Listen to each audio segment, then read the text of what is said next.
আজকে বাজার থেকে কচুরলতি নিয়ে এসেছিল, ঘরে ছিল চিংড়ি মাছ। তো ভাবলাম কচুরলতি দিয়ে চিংড়ি মাছ রান্না করা যাক।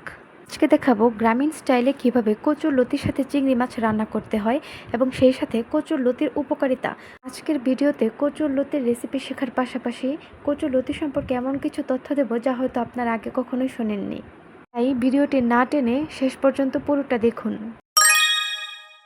আমরা কম বেশি সবাই কচুরলতি পছন্দ করি, কিন্তু কচুরলতির কিছু গোপন এবং অজানা উপকারিতা রয়েছে যা হয়তো অনেকেই জানে না।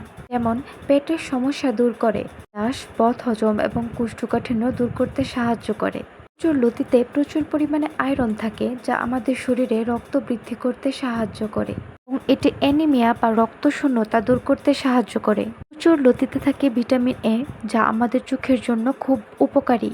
কচুরলতি গরমে শরীর ঠান্ডা রাখতে সাহায্য করে। অনেকেই কচুরলতি খেতে পারে না বা পছন্দ করে না। এভাবে রান্না করে দেখাচ্ছি, এভাবে রান্না করলে অবশ্যই সবাই কম বেশি পছন্দ করবে। মতো কে কে কচুরলতি খেতে পছন্দ করেন অবশ্যই কমেন্ট বক্সে জানাবেন। আমার ব্লগ ভিডিওগুলো আপনাদের কাছে কেমন লাগে অবশ্যই কমেন্ট করে জানাবেন। আপনারা যদি সাপোর্ট করেন আমি আরও ভালো ভালো ভিডিও আপনাদেরকে উপহার দেব এবং আরও ব্লগ নিয়ে আসবো। আচ্ছা, আমার মতো আর কে কে মাটির চুলায় রান্না করতে পছন্দ করেন বলেন তো? বিয়ের আগে আমি কখনোই মাটির চুলায় রান্না করিনি।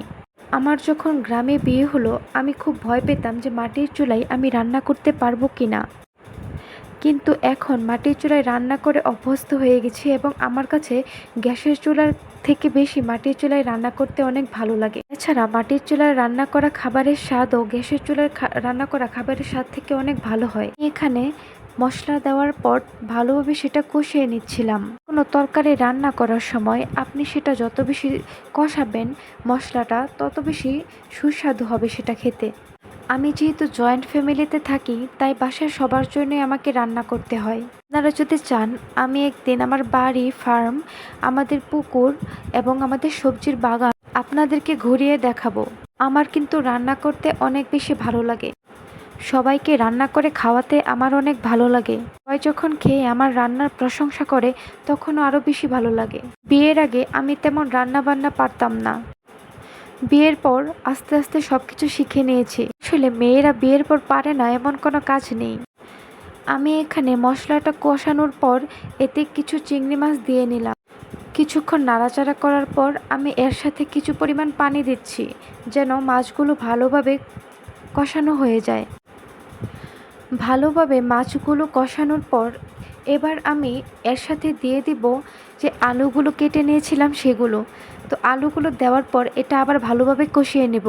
কচুরলতি কিন্তু ছোট মাছ দিয়ে রান্না করলেও অনেক বেশি ভালো লাগে খেতে। আপনারা যদি চান আমি কচুরলতির আরও অনেক ভালো ভালো এবং মজার রেসিপি নিয়ে আসব। আলুগুলো ভালোভাবে সিদ্ধ হওয়ার জন্য আমি এর সাথে কিছু পরিমাণ পানি দিয়েছিলাম এবং ঢাকনা দিয়ে ঢেকে দিয়েছিলাম। এখন আরেকটু নাড়াচাড়া করব, তারপর এর সাথে দিয়ে দিব আমি যেই লতাগুলো কেটে নিয়েছিলাম সেই লতাগুলো দেওয়ার পর এবার আমি ঢাকনা দিয়ে আবার ঢেকে দিব। তো এভাবে কিছুক্ষণ নাড়াচাড়া করে লতাগুলো ভালোভাবে কষিয়ে এর সাথে সামান্য পরিমাণ পানি দিয়ে দিব। তো লতাগুলো একটু মোটা ছিল তাই এর সাথে সামান্য পরিমাণ পানি লেগেছে। অনেক সময় চিকন লতা বা দেশি লতার সাথে কোনো পানি লাগে না, ওগুলো এভাবেই সিদ্ধ হয়ে যায়। তো লতার সাথে কিন্তু খুব সামান্য পরিমাণ পানি দেবেন। লতার তরকারিতে খুব বেশি পানি দেওয়ার প্রয়োজন হয় না। তো এটা ভালোভাবে নাড়াচাড়া করার পর আমি আবার কিছুক্ষণ ঢেকে নেব যাতে করে এটা ভালোভাবে সিদ্ধ হয়ে যায়। এই তো আমার লতার তরকারি একদম রেডি।